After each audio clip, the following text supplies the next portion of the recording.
Hello നമസ്കാരം, good morning. എല്ലാവർക്കും ഇന്ന് ഞായറാഴ്ച ഒരു സ്പെഷ്യൽ ഡേ ആണ്. എല്ലാവർക്കും ഒരുപാട് കല്യാണങ്ങളും പാലുകാച്ചുകളും അമ്പലങ്ങളും കുറേ കാര്യങ്ങളും ഉണ്ടാവുമെന്ന് തോന്നുന്നു. ഞാൻ ഇന്ന് രാവിലെ പോകുന്നത് നമ്മുടെ കുടുംബക്ഷേത്രമായ പണിമൂല, പോത്തൻകോട് പണിമൂല ക്ഷേത്രത്തിലാണ്. എൻ്റെ ചേട്ടൻ്റെ അമ്മയുടെ കുടുംബക്ഷേത്രമാണ്. അപ്പം ഞങ്ങൾക്ക് ഇന്ന് ചെമ്പ് പായസമുണ്ട്, അല്ലാത്ത പൊങ്കാലയുണ്ട്, എല്ലാം ഉണ്ട്. അവിടുത്തെ ഒരു പ്രത്യേകത എന്ന് പറഞ്ഞു കഴിഞ്ഞാൽ നമ്മൾ പൊങ്കാലയ്ക്കുള്ള സാധനങ്ങളെല്ലാം കൊണ്ട് അവിടെ കൊടുത്ത് അടുപ്പിൽ വെച്ച് കൊടുത്താൽ മതി, നമ്മളെ പൊങ്കാലയിടാൻ സമ്മതിക്കില്ല. അവിടെയുള്ള ആണുങ്ങൾ, അതായത് പുരുഷന്മാരാണ് പൊങ്കാല ഇടുന്നത്. പുരുഷന്മാർ പൊങ്കാലയിട്ട് നമുക്ക് തരും. പക്ഷെ നമ്മളിടും പോലെ നല്ല വെന്ത് നല്ല പാകത്തിനൊന്നും വരത്തില്ല. ഒരു എല്ലാവർക്കും ഇടണമല്ലോ, ഓടി ഓടി ഓടി ഓടി ഓടി ഓടിയാണ് അവർ പൊങ്കാല ഇടുന്നത്. അപ്പം അങ്ങനെ ഇന്ന് ഞങ്ങൾക്ക് പൊങ്കാലയുണ്ട്, ഞങ്ങൾ പോവുകയാണ്. അപ്പോൾ അവിടുത്തെ വിശേഷങ്ങൾ എന്തൊക്കെയാണെന്ന് നമുക്ക് കാണാം.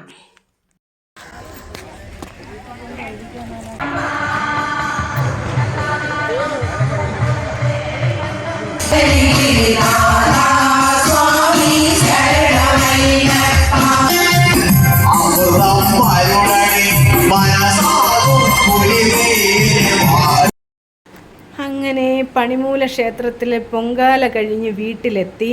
എൻ്റെ ദൈവമേ, ചൂടെന്ന് പറഞ്ഞാൽ സഹിക്കാൻ പറ്റാത്ത ചൂടാണ്. ആകെ ടയേർഡായിട്ടാണ് വീട്ടിലെത്തിയത്. പിന്നെ അവിടുത്തെ പൊങ്കാലയ്ക്കൊരു പ്രത്യേകതയുണ്ട്. നമുക്ക് ഫാമിലിയിൽ ഒരു വലിയ ചെമ്പ് പാൽപ്പായസം ഉണ്ടായിരുന്നു, പൊങ്കാല പായസം ഉണ്ടായിരുന്നു. ഓരോ ചെമ്പ്, അരച്ചെമ്പും ഒരു ചെമ്പുമായിരുന്നു ഞങ്ങളെ കണക്കായിട്ട്, ഫാമിലിയുടെ കണക്കായിട്ട്.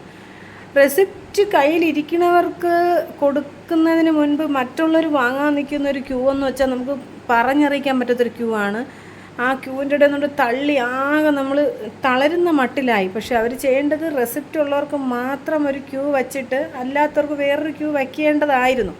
അതിന് പകരം അവർ എല്ലാവരെയും കൂടെ ഒത്തു ഉള്ള ഒരു ക്യൂവിൽ അങ്ങ് കയറ്റി അവർ അനൗൺസ്മെൻറ്റ് ചെയ്യുന്നുണ്ട്, റെസിപ്റ്റ് ഉള്ളവർ മാത്രമേ ക്യൂവിൽ നിൽക്കാവുന്നു. പക്ഷെ അവരാരും കേൾക്കുന്നില്ല. എല്ലാവരും ഭയങ്കരമായിട്ട് തള്ളി ചെമ്പ് വലിയ വലിയ പാത്രങ്ങൾ കൊണ്ടുവന്ന് പായസം വാങ്ങിച്ചുകൊണ്ട് പോകുന്നവരുണ്ടായിരുന്നു.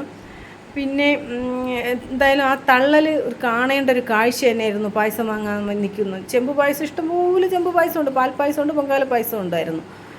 അപ്പോൾ ഇനി 2 വർഷം കഴിഞ്ഞിട്ട് അവിടെ നട തുറക്കുകയുള്ളൂ. 2 വർഷത്തിലൊരിക്കൽ മാത്രമേ നട തുറക്കുള്ളൂ. ചേട്ടൻ്റെ അമ്മയുടെ കുടുംബം മൊത്തം പണിമൂലയാണ്. പിന്നെ അവിടെ പോയി ശരിക്കും മാങ്ങയൊക്കെ പറിച്ചു, അവിടെ എല്ലാവരെയും കണ്ടു. അങ്ങനെ വീട്ടിൽ വന്ന് കയറി. നല്ല അവശയാണ് വന്ന് കയറിയത്. പണിമൂല അമ്മയെ നന്നായിട്ട് തൊഴുതു. നാളെ 7-ാം തീയതി ചൊവ്വാഴ്ചയാണ് തീരുന്നത്. ഭയങ്കര ഘോഷയാത്രയും 21 ആനയാണ് ഘോഷയാത്രയ്ക്ക് എഴുന്നള്ളത്ത്. ഭയങ്കര പേരുകേട്ട ഒരു അമ്പലവും എഴുന്നള്ളത്തും ഒക്കെയാണ് നടക്കുന്നത്. ഓക്കെ.